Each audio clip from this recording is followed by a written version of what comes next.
Ayo aku dalange kok pimpinan kok. Lah aku ya sindene kok. Ora nggo sinden yo ora apa-apa tetep mlaku.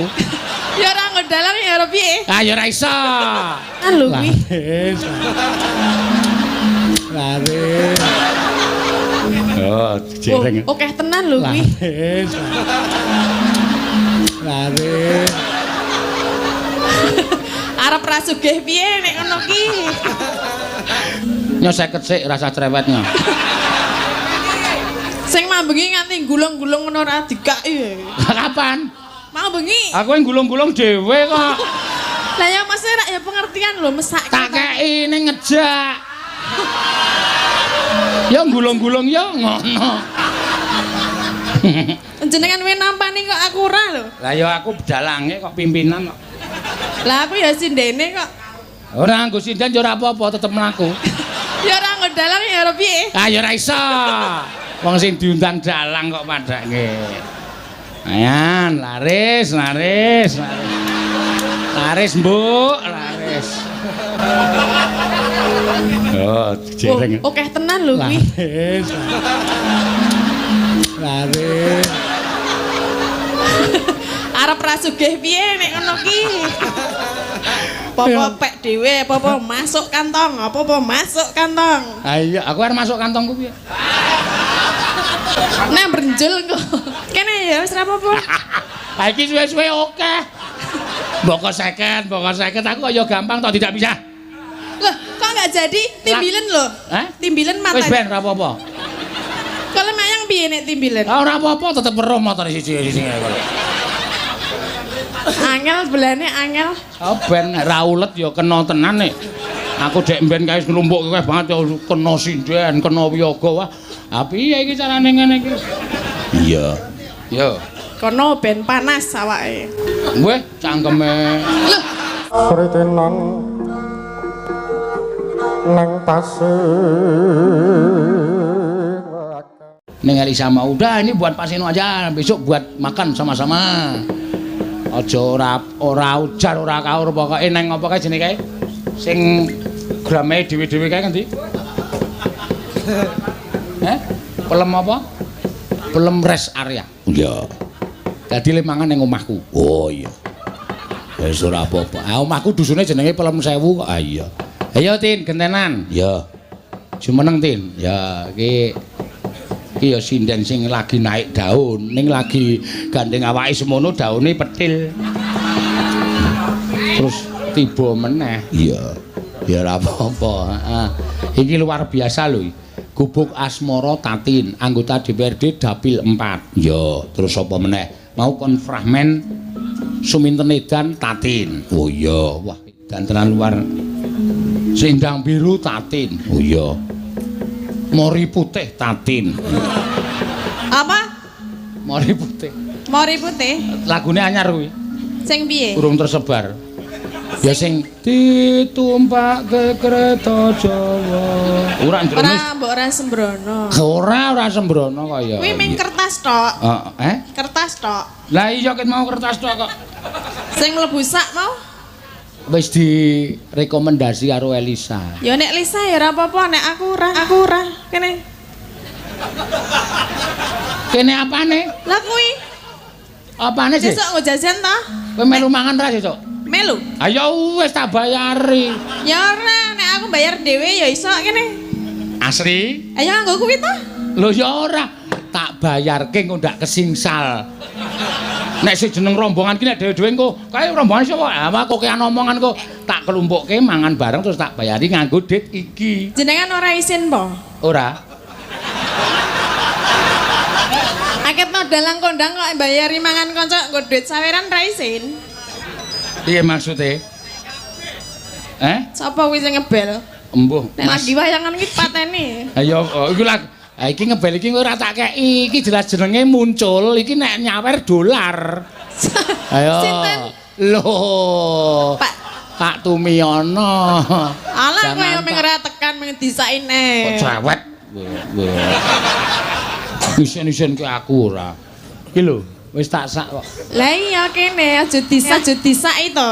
Mbok dadi wong ki sing bloboh ngono lho, wong wis dalang kondang kok sing ngesaki saweran. Ya. Ngono kok cangkeme bebret.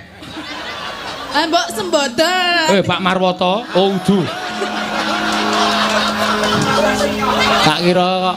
Tak kira bintang tamu bol wiyagaku gebles pipit. Andekno sok muni. Muni apa? Padake wong tipis. Aku kowe disaki. Ya, kowe njaluk pira wis ngono sak lagu Gubuk Asmara kuwi njaluk pira? Hah? 200 kurang 500. Hah? 500. 500 iki genah apik apa piye? Ya perkara apik ora nak ya sing penting ki gorene cike. Apa lho kok gorene wong sing mayang aku kok gorene? Ya sing aku nek ora ana panggung wayang ki ya arep padha Prastiwi apa? Ning gawang kono Gubuk Asmara dhewe. Ya engko aku arep Bu Prasna. Ayo kowe gawang kono, arep kegulan terus. Mbok sini bagi-bagi ngono lho. Ya engko tak paringi rasa kuwatir. Aku ki nek kaya ngene iki nyekel dit kaya ngene dit panas. Iya. Dit sing jatahi kanca-kanca. Iya. Adile engko tak keke kas kanca-kanca bendahara. Terus ben ngopo? Ya padha wae dibayari nggo kuwi. Ha ya engko sesuk dibayarke bareng-bareng. Wis gek nembang. Sama aja. Wis gek nembang tak hitunge kowe ben ngerti. Aja kuwatir. Niki nembang napa fragmen napa apa? Nembang sik akeh kowe iki panyuwunan. Ha kene akeh kok arep ra dikeki. Nyo 50 sik rasa cerewetnya. Sing mambengi nganti gulung-gulung ngono ora dikeki. Kapan? Mau bengi. Aku yang gulung-gulung dhewe kok.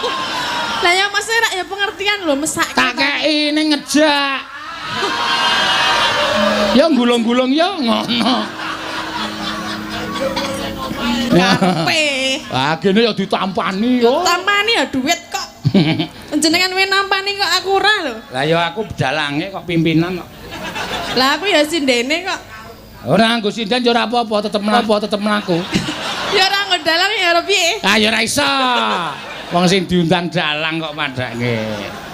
Ayan, laris. Laris, Mbok, laris. Nek mimin ki laris ki nggon awake. Hah? Nek mimin ki. Ya ora nek aku nggon kelir, dalang tanpa kelir ya ora jalan. Oh, jereng. Akeh tenan lho kuwi. Laris. Arep ra sugih piye nek ngono ki? Apa pek dhewe, apa masuk kantong, apa masuk kantong. Ah iya, aku arep masuk kantongku piye? Nek brenjol kok. Apa? Brenjol. Ya ora. Lah samene gedene masuk kantong ki? Oh sing brenjol kowe to? Lah iki kok lha. Aku kira rasa masuk kantong kowe wis brenjol kok. Kantonge apa ya sedeng ngono ki? Ya. Apa? Nyingkar nyingkur. Kanggo bawa. Ayo. Oh tambahi 100. Oh iya. Padake cah tipis. Nya. Oke, kok 50? Dene sik tak genahke. Apa? Iki pira? 50. Omong sapa? Iki pira? 50. Iki 50 di total 100. ya. Piye tah? Lah iya 100 iki pira? 50. Iki 50. gak ditambahke? 100. Ayo nyo tampani. Sing pekok sapa ta iki? Kowe. Wong kowe manut. Kene ya wis ra apa-apa. Ha iki suwe-suwe oke. Mbok 50 aku kok ya gampang to tidak bisa. Loh, kok enggak jadi timbilen lho? Hah? Timbilen mata. Wis ben ora apa-apa. Kalau mayang piye nek timbilen? Ora apa-apa tetep weruh motor siji-siji. Angel belane angel. Oh ben ra ulet ya kena tenan nek. Aku dek mben kae nglumpukke kowe banget ya kena sinden, kena wiyaga wah. Ha piye iki carane ngene iki? Iya. Yo. Kono ben panas awake. Weh, cangkeme. Loh, sapa sing ngomong jenengan mau ngomong ta? Panas piye? Nek aku nyekel det kawan iki panas. Lah ya aku ya ngomong nek Sing panas ki dite. anek wonge. Aja awake. Nek aku panas masuk angin kok ya ora nyambut gawe ayo. Heeh iya. Ayo wis kok Ya, adem kabeh. Adem kabeh. Nah, wis. Luwih adem nek kuwi dibagi wong loro. Semenah aku tak adem dhewe ra apa. Wis tak tuku jaket. Tuku jaket. Ya pokoknya dibawani sikik to. Nyingkar nyingkur ya. Pur. Jane apa?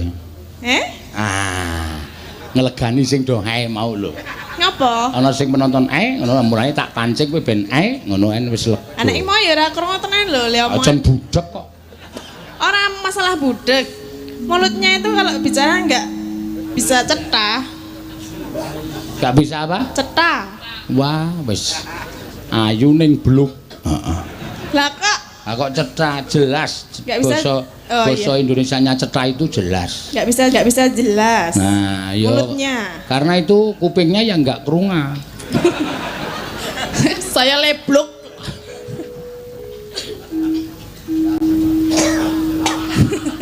Malah do dialog dhewe ya. Andel ora. Napa?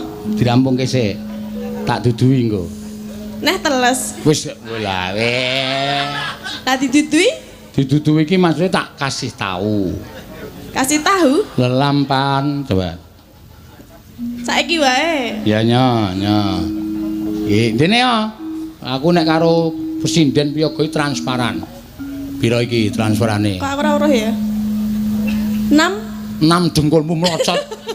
Nambah-nambahi semenengane Sing iki. endi lho? Iki lho. Oh kuwi 3 juta. Nah, ngisore diwaca sik. Apa?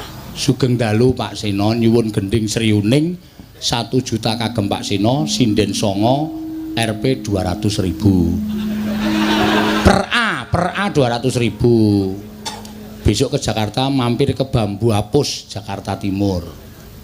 Ora ana sing nggo aku ya. Oh, kemeng tak kon nggo seksi kok men sini ngerti kok.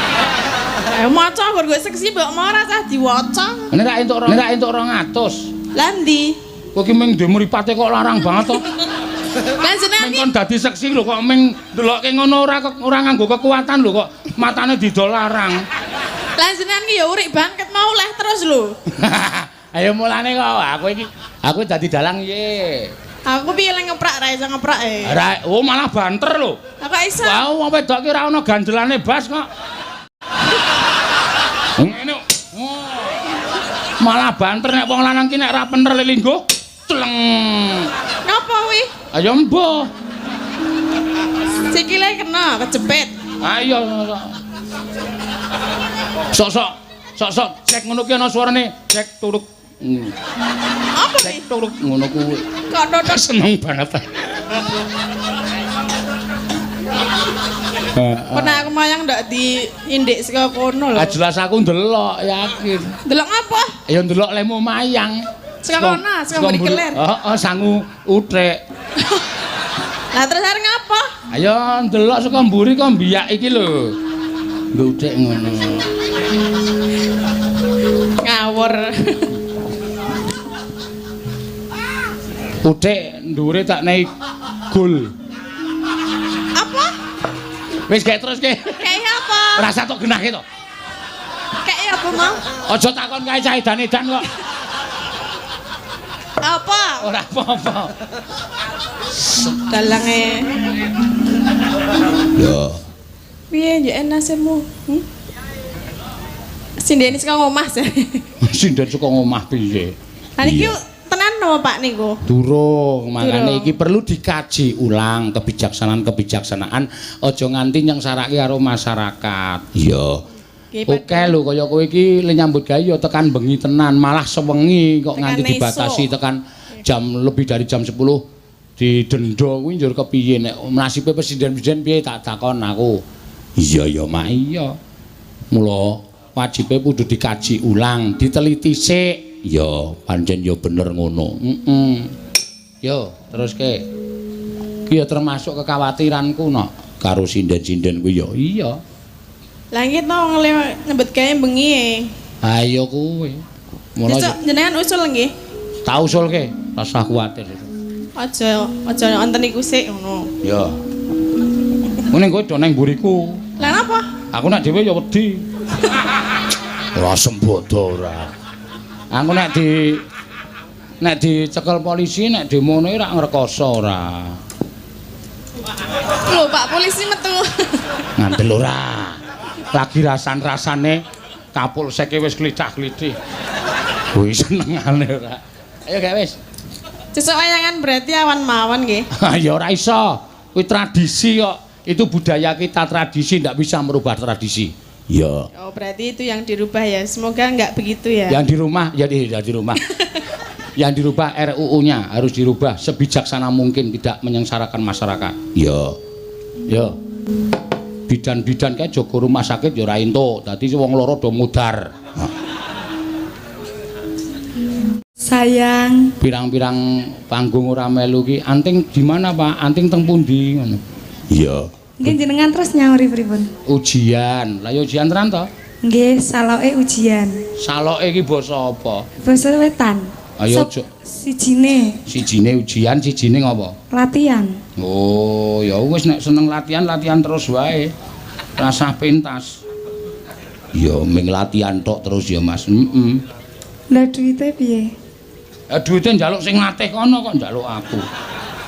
Wong aku ora nglatih kowe kok duwite piye? Ya.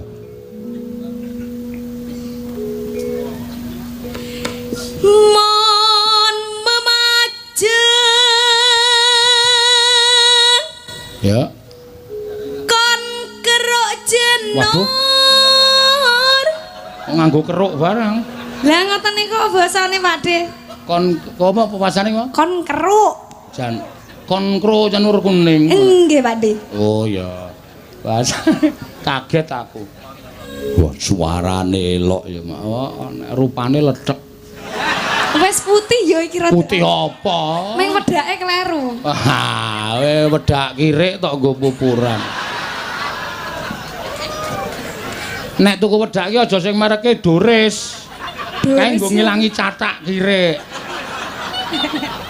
Emang kirek wedakan to, Pak? Oh, catak iki gogro kabeh. Cataki napa? Cataki kewan cilik kae tumo. Tengu. Uduh.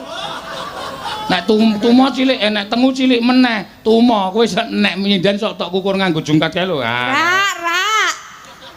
Ora. Oh, biasane sok ukur nganggo jungkat kok. Kok ngerti kok ngemasne aku terus.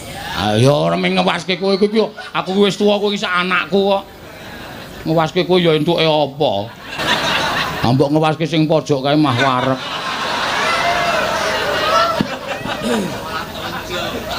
Tonjo iso diglundung-glundungke ngono. Lah pripun? Makek binek kelaben lakek. Heeh. Oh. Lakek ya apa? Mbah. Alah gayamu ora ngerti. Ngerti kowe iki se bayi takon-takon.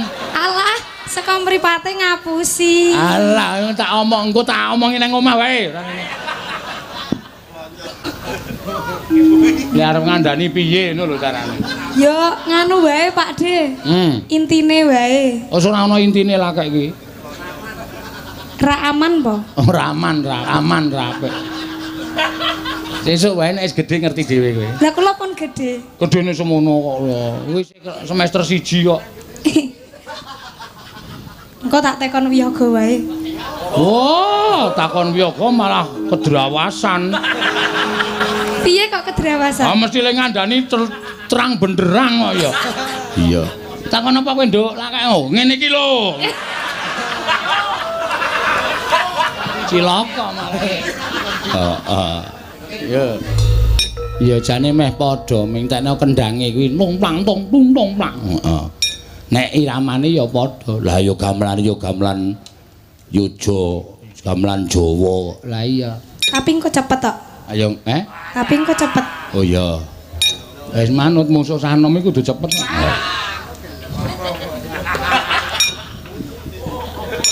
Ya.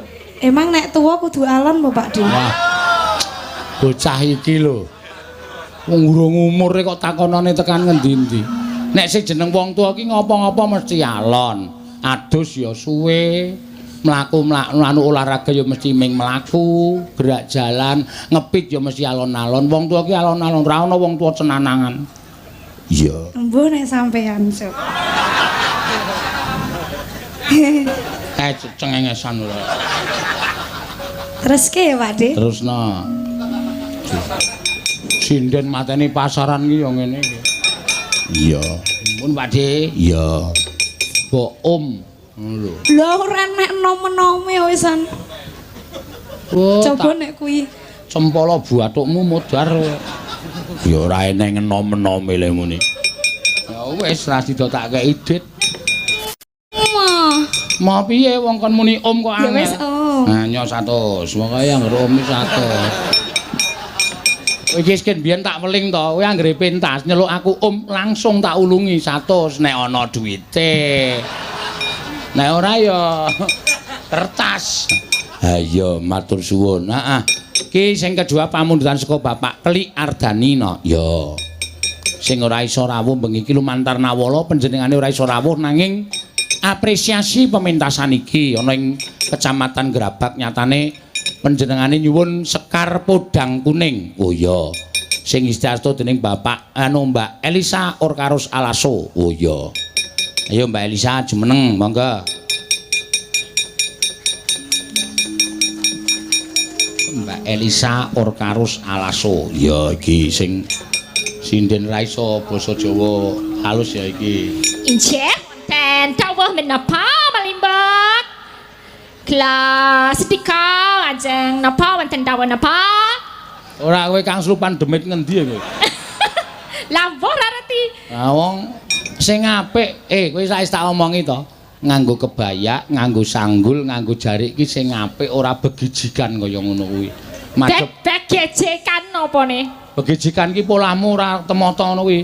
Sikil wah ciloko aku malah mumet. Bingung ya. Nggih, sowan wonten mriki Gerabak nggih. Gerabak iki tribone Kutoarjo apa Purworejo? Aku dhewe ora ngerti. Iki napa Purworejo napa Kutoarjo, Pak? Hah? Kutoarjo. Oh, Kecamatan Kutoarjo. Kabupaten Purworejo. Oh, nggih. Niki kathah salame niki saking Pak Kelik niku. Pak Kelik pun japri kalih kula. Wis ta? Nggih, japri. Mbak Elisa mau ditransfer apa cash? Cash aja, kasihan dalangnya. Aku bilang gitu. Sik. Maksudnya kasihan dalangnya piye? Lah, mengko nek transfer, lah berarti aku kan ngelangkai Pak Dalang. Bener ah? Lho nek kowe arep gelem nglangkai ra masalah. Lah, makanya aku kan ngelangkai sebagai anak buah yang baik ya. Nah, aku ngomong bosku adalah Pak Dalang Seno Nugroho yang agung.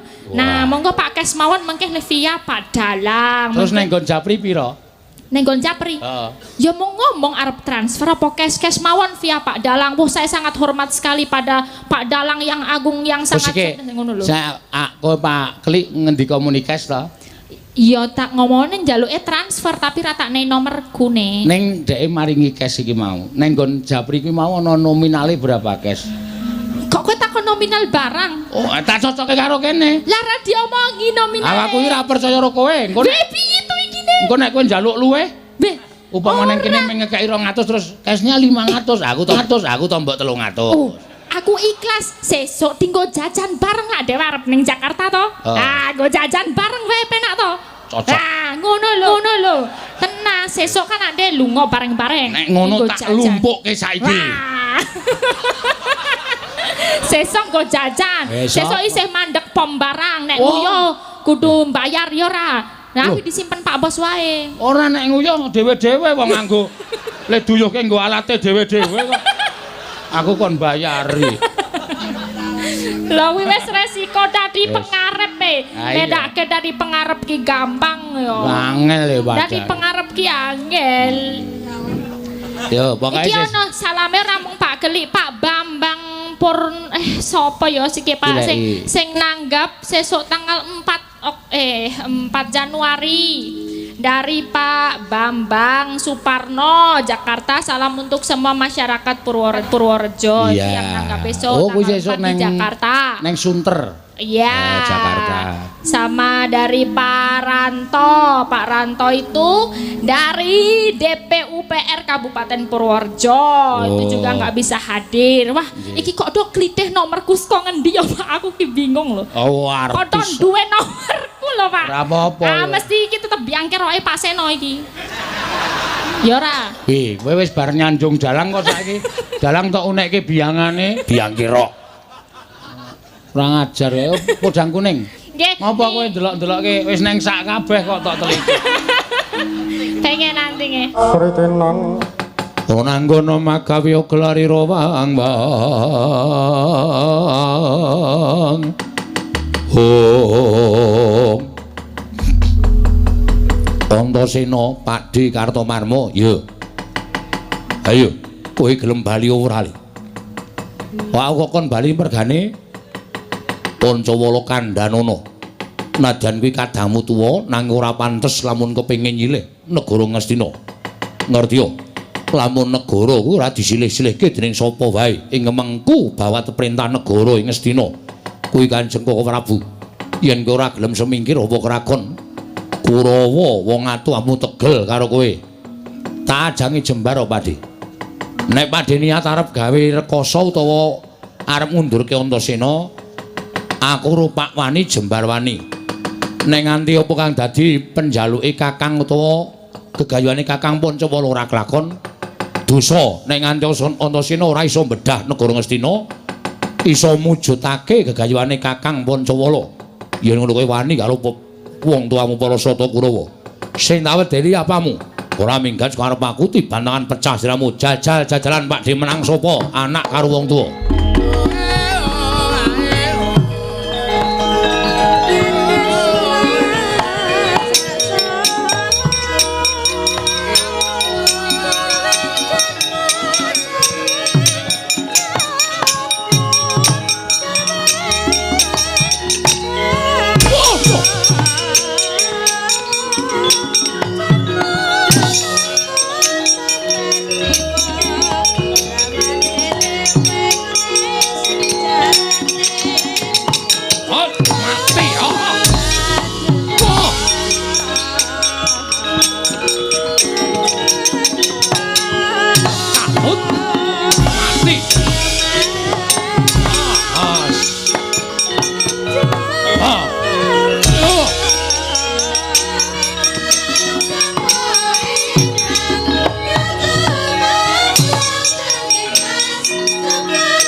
Ayo, matno sastra sing ora apa-apa. Oh, oh, wah.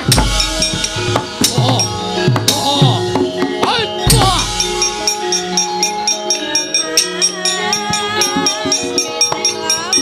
Hey, hey, sorry. Ah, wah, wah.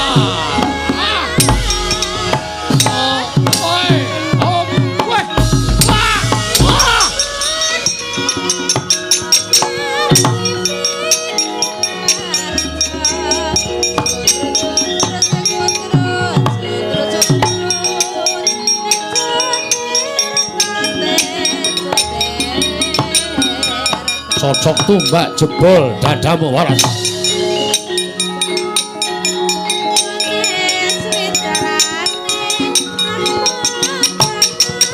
Oh, oh, ah, oh.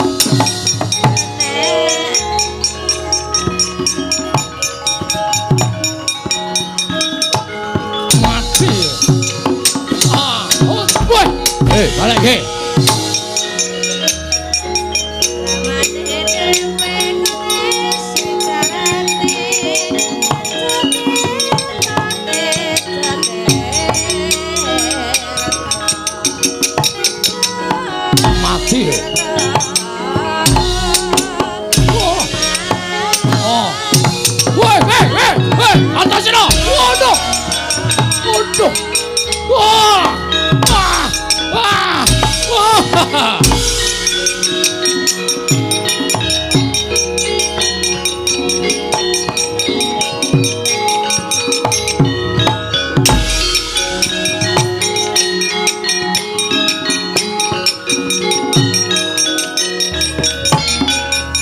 Sotama iki jangkar karo wong gerang, ora sandadak kokean gunem.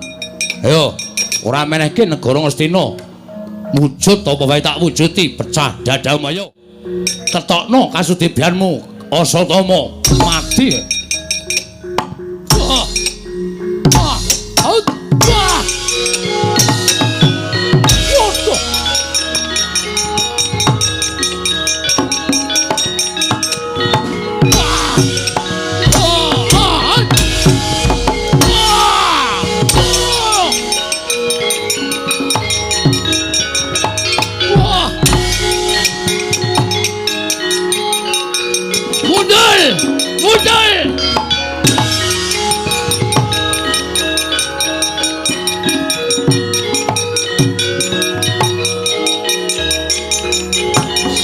Pakde Durmagati, Antaséna.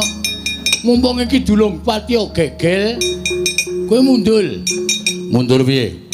Mundul ora njaluk negara Ngastina. Nek kowe pengen negara tak bedahke, tak bandane latune ning aja Ngastina ya nggih, Cah Bagus.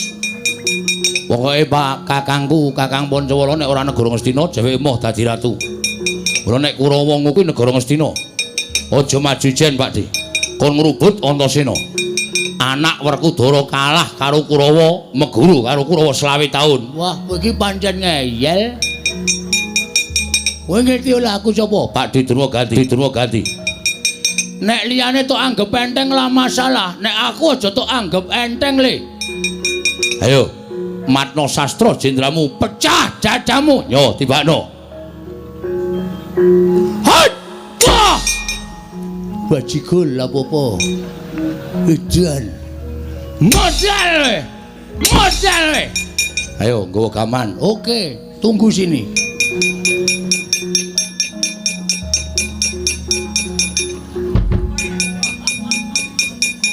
Baca sirahmu. Nek nganti tatu aku meguru karo kowe. Matek kowe. Modal kecangkol ora kowe. Wah. Edan gak apa-apa. Bacok bendho siramu Dewana. Wah! Wedan. Glaji ndasmu. Tibakno.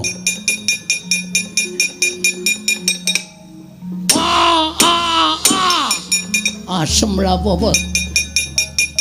Antaséna? Oh. Aku wong tuamu. Aku pademu. Ning nganti aku kalah kalau kowe wilang bebalang ayo. Kowe bayi wingi soal wani kalau pademu sing tak nggo gamane apa? Kowe cengan menang kalau pademu bumi langit tanggep.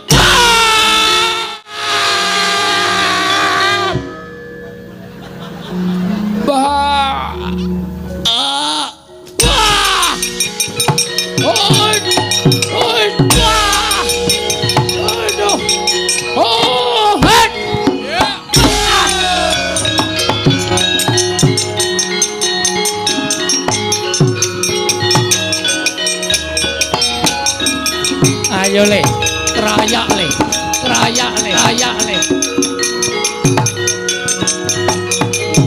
Ayo aja maju siji-siji. Rayak ngger Antaséna.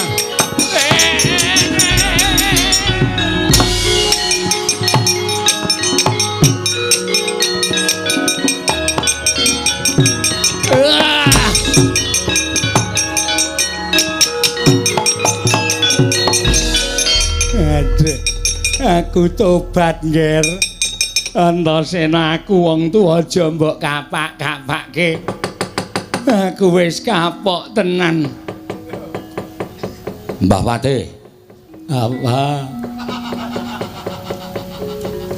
Ayo linggo sing apik. Engko ditanya. Ora. Wis tenang wae ora. Aku ora cengkiling. Tenan. Aku wedi tenan aku. Aku tak takon diwangsuli ya. Iya.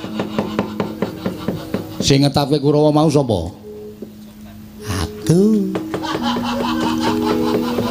Sing ngakon anak Prabu Duryudana. Oh. Dawuhe piye kon mateni kowe? Aku nyatane ora mati ngene kok berarti lengane isih akeh. Ngopo padake sentir? Udu aku lho Antasena, aku tobat tenan. Aku aja tok kapak-kapak ki ya Antasena. Wis ngono wae nek takon wis tak wangsuli aku tak bali rono. Bali piye? Kowe dadi pesakitan, kecekel ning tangane Antasena ora entuk bali. Aku mbok tak bali. Aku tak bali ya. Ora entuk. Nang kene wae. Nggih nek nganti aku konangan anak Prabu Duryudana darani rundingan karo kowe. Rundingan ya ora apa-apa. Men dipecat lemu dadi patih. Aduh.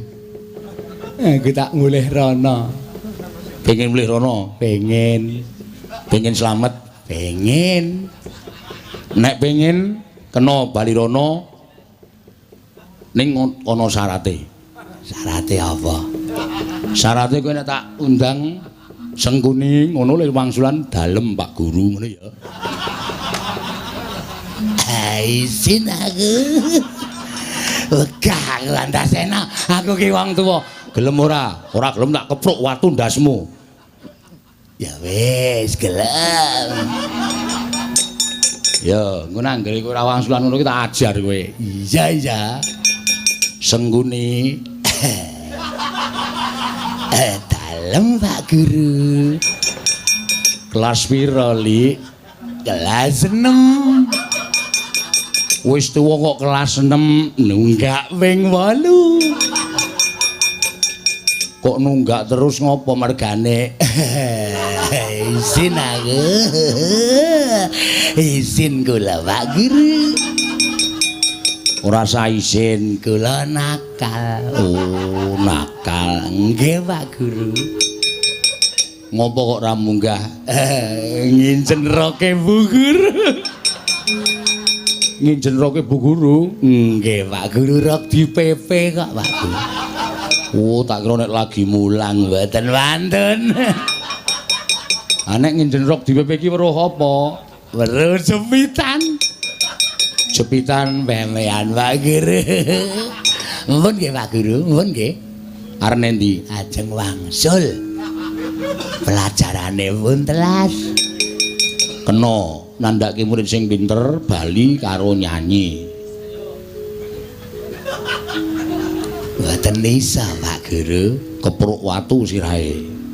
Iso ora? Saged. Saged. Ya wis gawe nembang. Gawe wis saka kene tekan kono. Lagune napa, Pak? Ah terserah manut kowe. Pak Guru ki seneng nek muridé iso nembang sing lancar. Isine Pak Guru. Ora sa isin ora apa-apa gawe wis. Gawe nembang. Ndang. Mentak ya wis apa-apa. Mentak sing lancar, ora lancar sabet garisan. Nggih Pak Guru. Karo ndono nembang, nek mandeg tak bandem watu kowe. Nggih. Mentak. Mentak. Tak kandhani Pak Guru. Ya. Iya ngerti nek mentok tak kandhani. Tak kandhani. Wong rupane Pak Guru. Oh tak ajar kowe, mboten Pak Guru. Bandem saka kene. Sini. Hamba aja ngetak ana kandang. Wae, Dik Patih. Sampeyan iku patih lho. Patih ki wong nomor 2 teng negara Ngastina. Lah kok mentak. Apa ora isin ditonton kawula semene akeh?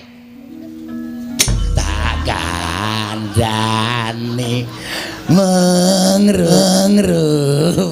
Dik Patih, sampeyan niku ora kaya ngono ki to. Ah, kula isin, kula niku pendhita. Kula niku kanca sampeyan. Lah kok dadi sampeyan nyanyi mentak-mentak teng iki niku ora yo. Iki niku ora yo. Pirang-pirang ki to Dik Patih? Tak kandhani mung Dik Patih. Aduh, mbok ampun kaya ngoten ta Dik Patih. Mentak. Tak kandhani mung rupamu. Kula diduduki Antasena kon nembang. Oh, kula ketiban watune ya kok melu nembang iki jan. Ku karepe dhewe ra. Mencak.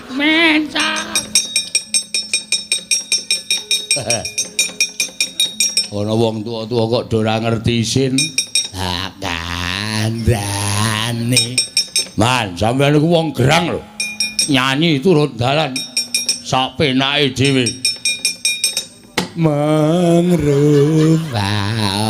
aku ra iso meneng dur. Anggere meneng dibandem mangrupamu ange sini. Tur sasana lho wonten dawuh. Kowe maju ya Cah Bagus. Maju Antasena Patenana. Mencak mong. Wis kana ge maju tur sasana. Musuhe Antasena pateni. Mencak. Wis pokoke wong telu mangon mentok kabeh. Oh, Andrawasi watune wis digdaya lho. Ing atase ming dibandem sing didhawuhi Paman Pati Sengkuni kok kula sampean ya melu. Ora. Gugu karepe dhewe ora mentok. Oh, pancen yo edan Antasena ku ya pinter tenan kok. Watu dijopajapu kok aku anggere ketiban watu kok iso mentak-mentak. Lah nggih, kula ya gumun kok. Kula kok ya iso dadi ketiban watu kok ya iso mentak-mentak. Mangrupam. Oh, nek ora ngados sekasa sengor kosone mboten adawa. Oleh bantum saya banter. Aku ya gumun lah kok dadi dikdaya temen. Mangrupam ayo ngono katone. Oh, iki nek ora ndelek rekoso sengor rekoso mboten ndelek soalé. Munyok. Oh, manus-maning jajanan sekretaning bawana. Iblis larat Antasena tiban cundha manik mbok dadi mbarake.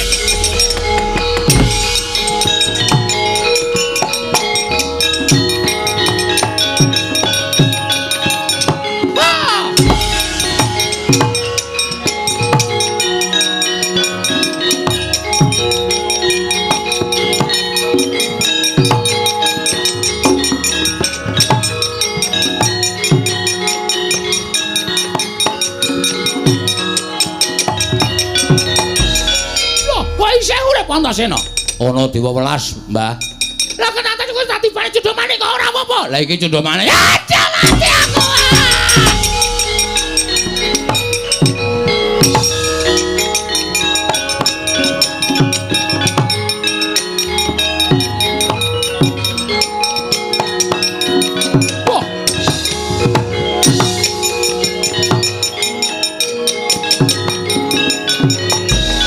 Wah, manus-maning jajalan sekretaning bawana iblis lanat.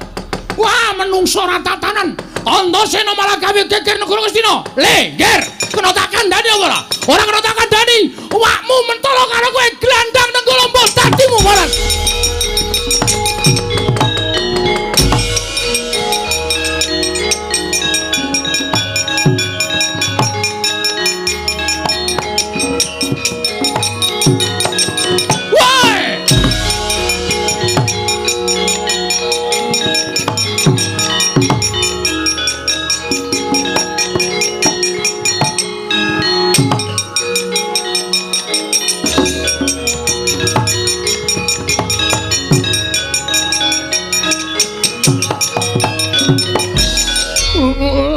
Setan alas. Lele iki nenggala kok malah tangan kowe. Nenggala iki ampuh. Nek nggo mateni wong radu dosa ki ora gelem mateni, Wadi. Lho, nyatane tiba ning tanganku. Piye? Lho, iki pusakaku. Lah iya aku ngerti arep piye. Tak jaluk. Amah. Lho. Komo piye? Emah kuwi nenggalaku tak jaluk. Ora bakal tak paringke. To tak caoske Siwa Mandura. Ora bakal tak caoske Siwa Mandura Siwa Baladewa. Iki wis ning tanganku. Tak jaluk Antasena. Ora tak jaluk. Ora mati aku.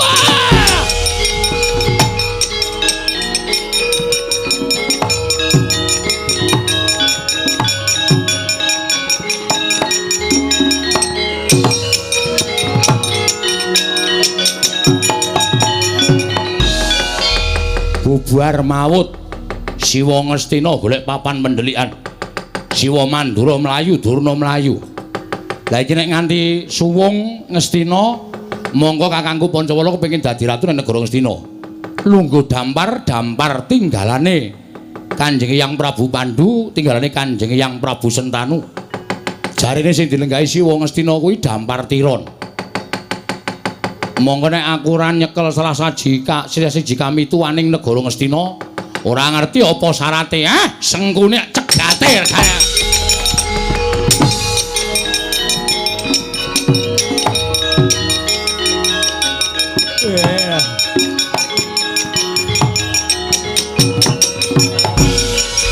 Wah, Antasena ngamuk. Anak Prabu Mandura mlayu, anak Prabu Ngastina mlayu. Kakang Penemban Durna ya mlayu. Iya, aku nek ora mlayu, kecekel Antasena mesti diwirang-wirangke kon nyanyi mentok-mentok. Apa, Pak Guru? Arnendi ajeng wangsul. Arep bali kok malah dolan. Kuwi murid apa kuwi tak takon? Murid sae, Pak Guru. Murid apik dengkulmu mlocot kuwi. Ayo, Mbah, iki ora guru karo murid, denguk sing apik. Nggih. Nyuwun pangapunten, Ndara. Ndara sapa? Ngaku putumu kok Ndara. Ora usah kuwatir. Aku tekan kene iki nyekel kowe ora takon ngopo-ngopo. Lah terus Simbah Patih sing ngerti kahanan sejatine negara Ngastina. Nggih. Siwa Ngastina kae lenggah dampar tiron to, leres. Lajeng sapa Mbah sing kira-kira iso ngerti aku apa Kakang Pancawala kuwi pantes lungguh dampar keprabon sing sejatine sapa? Ngastina menika nggadahi pusaka wujud gajah. Inggih menika Kyai Antisura. Kyai Antisura menika ingkang ngertos sinten ingkang benjangipun saged lenggah dampar kepraboning Ngastina. Menawi jengandika Anggir Antasena kepengin mbuktekaken monggo kula beta kula kanthi sowan wonten wantilanipun Kyai Antisura. Terus mangke panjenengan nyuwun priksa kalian Kyai Antisura ingkang ngraka Anggir Pancawala lan panjenengan menika pantes napa mboten lenggah dampar kepraboning Ngastina. Mangke menawi pantes tartemtu Kyai Antisura badhe nglenggahaken Anggir Pancawala menapa Anggir Antasena. Oh ngono, Mbak. Inggih. Yo, tak tutke kaya ngapa? Sritenan nang tasih